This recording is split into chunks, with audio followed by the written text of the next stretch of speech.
Hi guys, Deshar here again. Today I'm going to walk you through discounted cash flow modeling, like example DCF.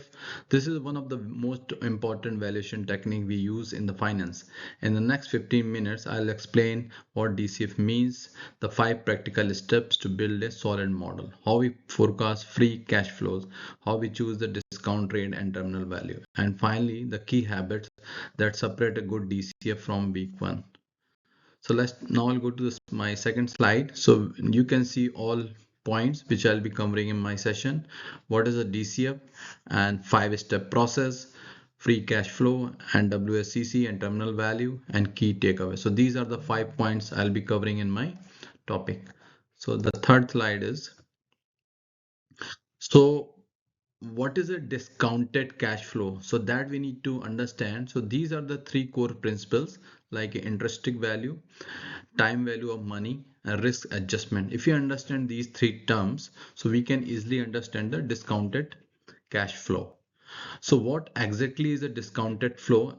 I'll just give you the example. At its heart, the idea is very simple. The value of any asset is the present value of its expected future cash flow discounted at the rate that reflect the risk of those cash flows. So this is just a high level uh, description of the discounted cash flow model.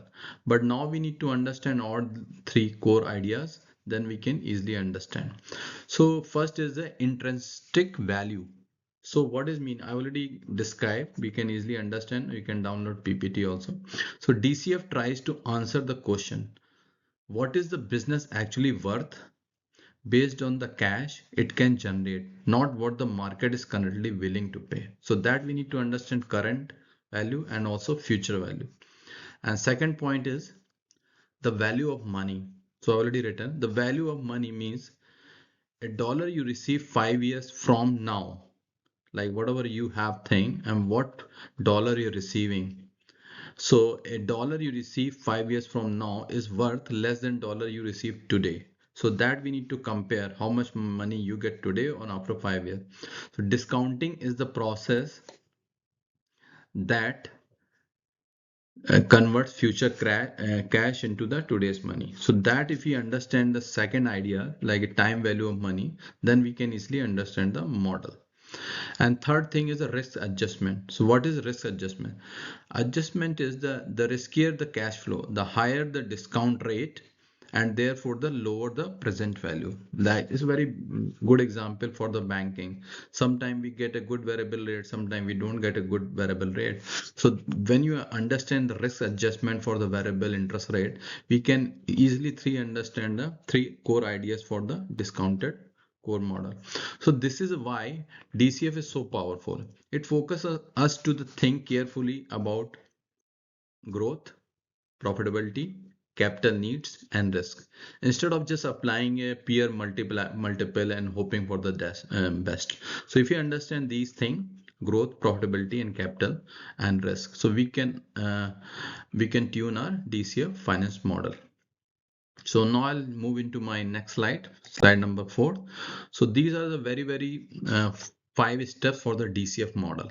First is a forecast free cash flow and determine the discount rate and eliminate the terminal value and discount to present value and sensitivities and sanity checks. If we understand these 5 steps for the DCF model, so we'll have a clear picture of our DCF model.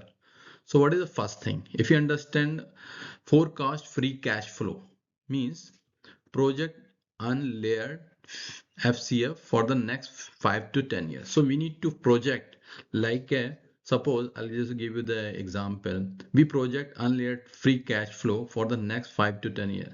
And this is based on the revenue growth, operating margin, and the capital that business needs to reinvest. Because when we start the business, we don't we think business for the 10 years, 20 or 30 years. Just you can look at the all the USA company, India's company, they work based on the futures revenue growth and operating margin. They don't work like a current time. And second point is very important, determine the discount rate. Second point, So that will definitely in the next slide I'll explain what is a WACC. So we calculate the weightage average cost of capital. That's called a WACC, or and this is the blended cost of the equity and debt that reflects the risk of the cash flow. So if we calculate WACC, so that calculates the understand the risk of the cash flow. Whatever we have cash flow for the 5 years or 10 years, so just we need to calculate a WACC. And my third step is estimate the terminal value. So what is terminal value? This is some technical thing in the financial modeling. Value everything beyond the explicit forecast. So when we understand very detail, we value everything that happens after the explicit forecast period ends. So this is usually the largest part of the valuation. So you can take any example for the banking, telecom, aviation industry, insurance industry. So what is the valuation for your company for the particular of the 10 years or 20 years? What will be the valuation of the your company? That's the reason called estimation terminal value. And my fourth point is discount to present value. Convert all future cash flows into today's term. So we take all the future cash flows and terminal value and bring them back to present value using the discount rate. So we know what is the terminal value. Terminal value means like after 5 years or 10 years, we need to calculate terminal value based on your revenue, based on your margin, and discount to present rate. This is for the current, and then we can calculate the formula. And next slide I'll show the how we'll calculate the formulas. And the last point is sensitivity and sanity checks. What is that? This is very important. Last point, we test the key assumption, look at the range of outcomes and cross checks and result with the trading multiples. And most of the real thinking happens in the first three steps. When you're thinking like a cash flow, determine the discount rate and terminal value. So most of the real thinking happens in the first three steps. The mathematics of the discounting is straightforward once the inputs are solid. So first we already know, first we understand the inputs, then we based on the thing we apply a discount, then we can easily derive our DSF model. So I think you guys would have understand in very detailed level this all the 5 steps. So now I'll move into the my next slides. So this here I am just calculating my formula like a building unlayered free cash. So how should we calculate? This is a formula everywhere you can find out. EBIT 1 minus tax rate plus DNA minus capital expenses minus change in net working capital. So when you understand this formula, so D and A means depreciation and amortization, and second thing is a capital expenses, and last thing is a change in net working capital. So now we'll understand all the drivers. What is the finance driver? First is the revenues growth. This comes from the historical trends, industry outlook, competitive position and management guidance. We need to be very realistic, not overly optimistic, very realistic. Like a lot of companies involve statistics people and actual people and mathematician, they do a lot of exercise, then we can come up some revenue growth. And second point is operating margin. So how much of that revenue turns into the EBIT over time? Margin often expand as the business scales, but we must justify that expansion. We should not like give some rough number and all those things. We do a lot of analysis for the company's margin, and otherwise our model will be fail. So all those key drivers like revenues growth and operating margin should be correct. And third point is reinvestment. What is a reinvestment? So reinvestment is, this is a capex and working capital. Higher growth almost always require more capital. If you assume strong growth but very low reinvestment, the model is usually broken. So just take the example, any AI company all over the world, people are talking about the Google and other, so many companies are talking because they are making a lot of revenue.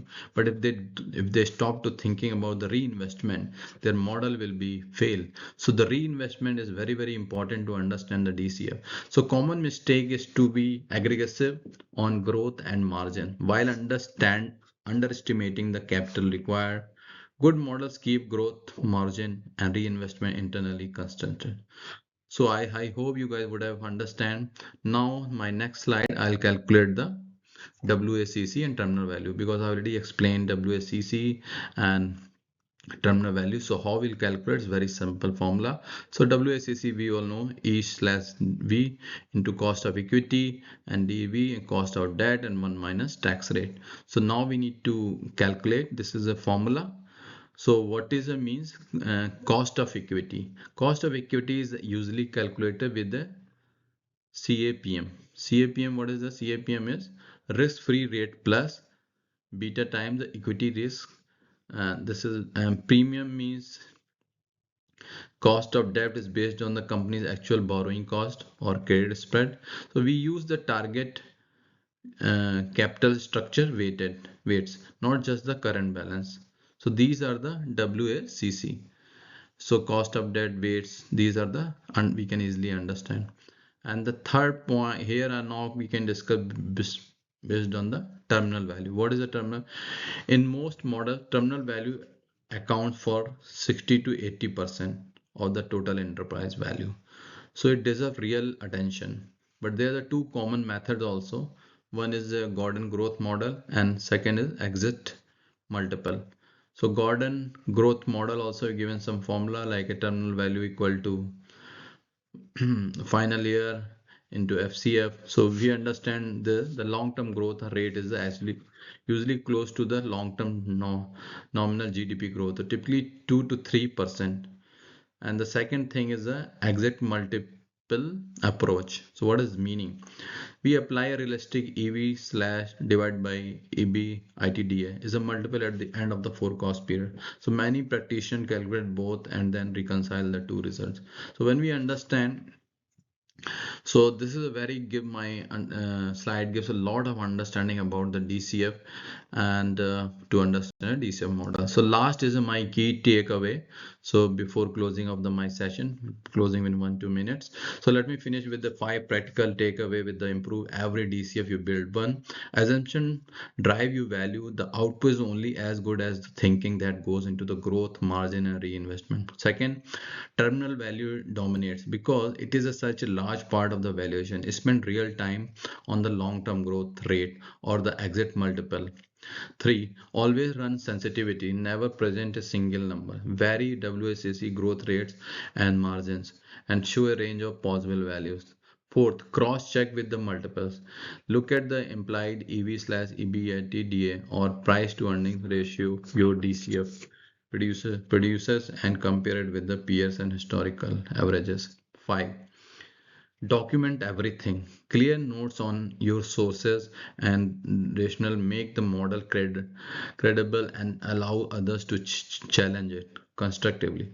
A good DCF is less about complex Excel formula and more about disciplined thinking about the business. If you can clearly explain why the cash flows grow the way they do and why the discount rate is appropriate, you already have strong model. Thank you for watching. I hope this was useful. Free feel to pause and rewatch any section and good luck with your own DCF models. So I hope you guys can forward my this channel and subscribe it for the next session. Thank you. Bye.